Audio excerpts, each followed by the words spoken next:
This is a review on the Kimber 22 long rifle conversion kit. This kit is designed to fit most full-size 1911s.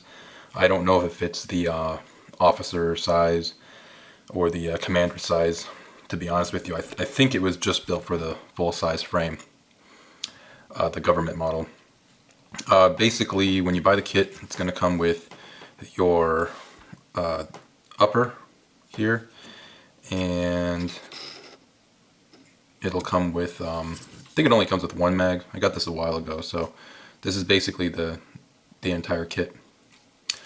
Kit will come with adjustable sights, well, adjustable rear sights, I should say. Front is just your standard black sight, and it comes with a black finish as well as a stainless finish. I'm pretty impressed with the way it was built. Actually, I think it was the quality is definitely there.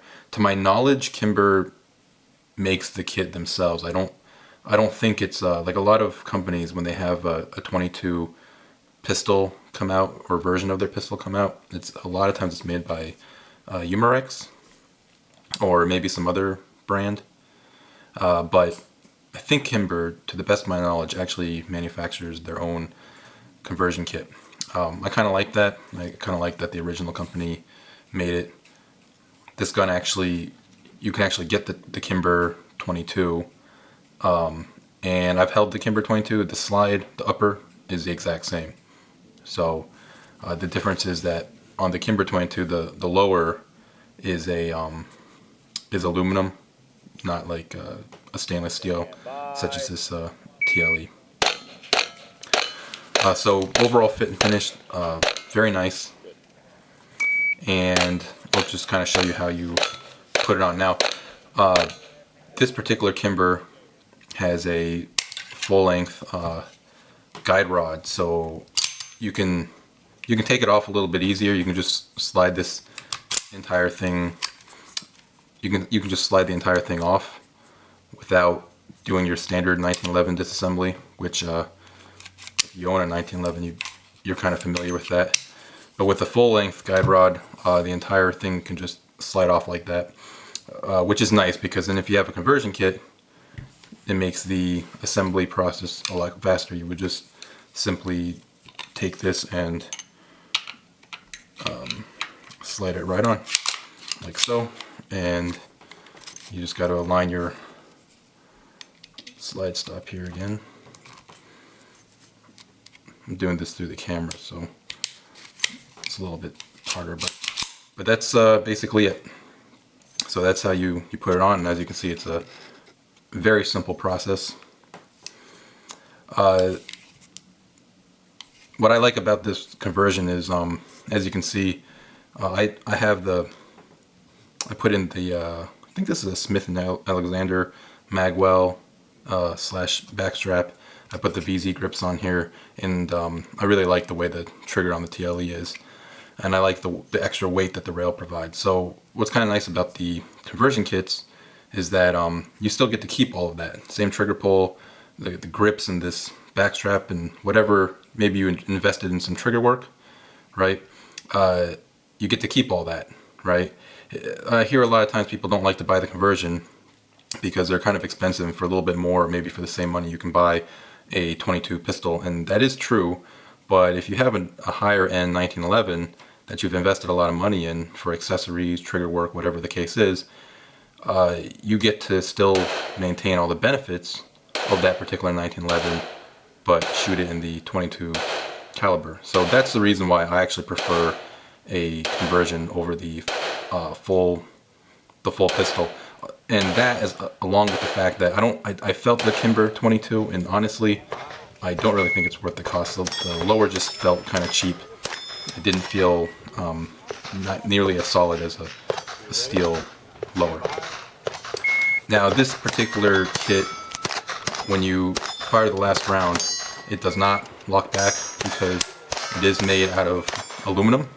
So I guess this part here, the notch would wear down eventually with this steel slide stop, would eventually wear it down. You see some kits like I think it's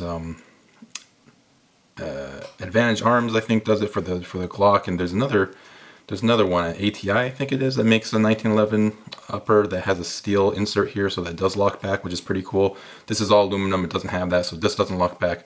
However, one thing that is nice is that you can dry fire this all day.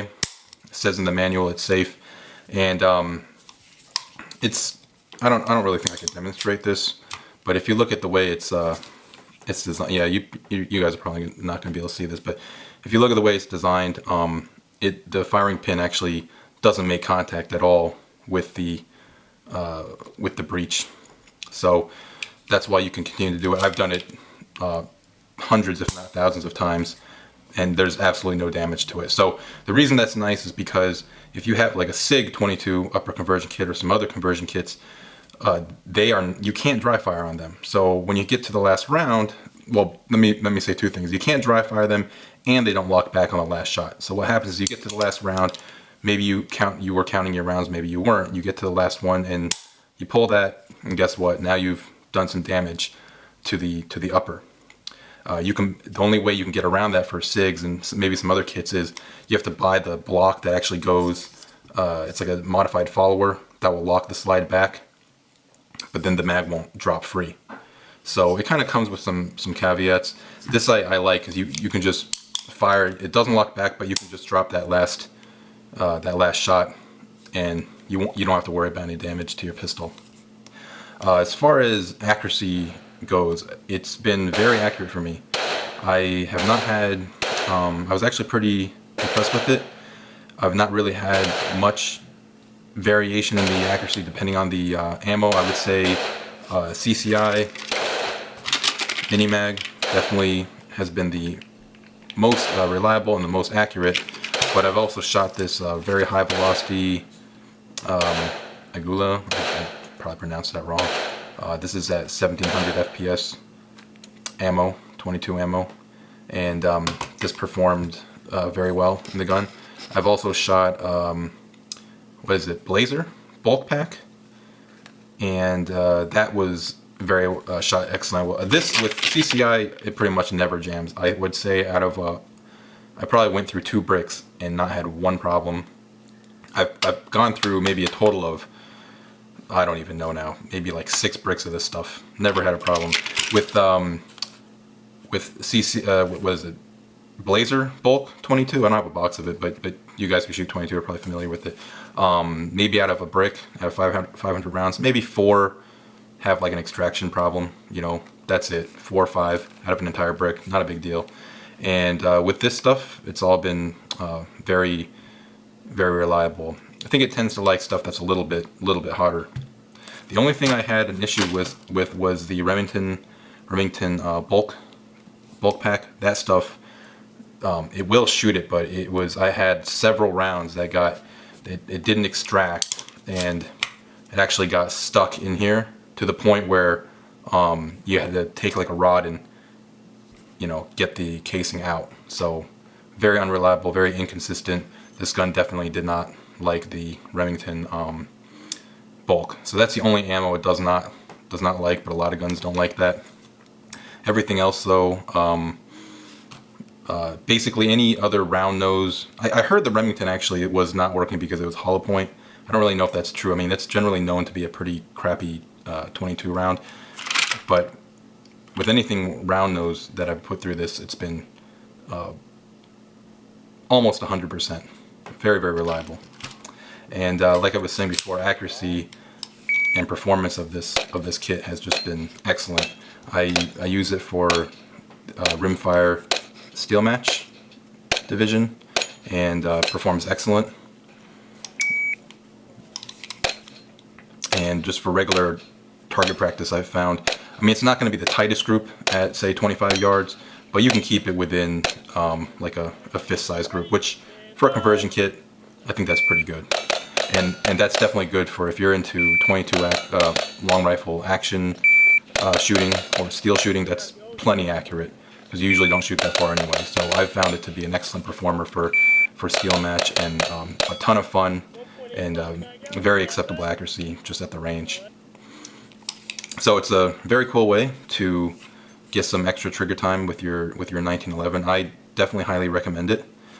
I think when I bought this for $265 from a local dealer. I think average though it's probably around 280, 290. Sometimes you can get a deal off Midway or someplace like that.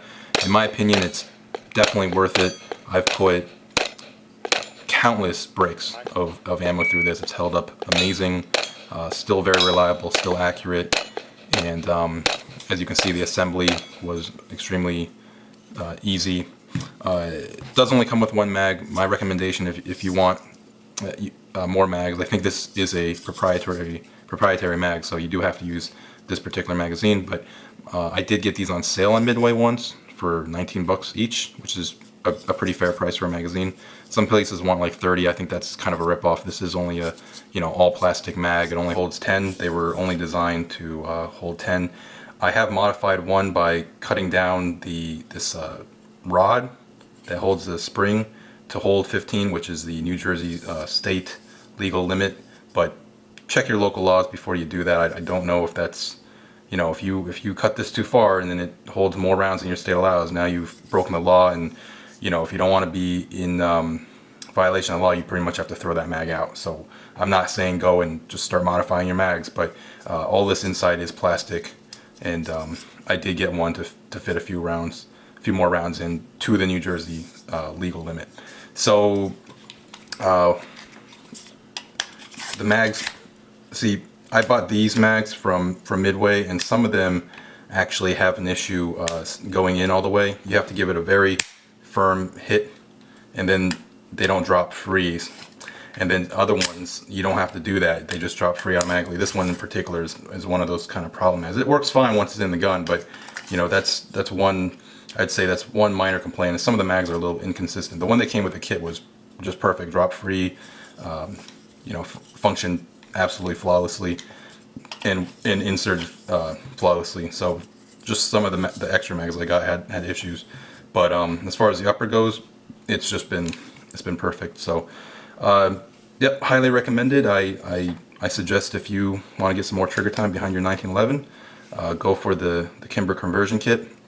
I think it's well worth the cost. And if you guys have any questions or comments, leave them below. Thanks for watching.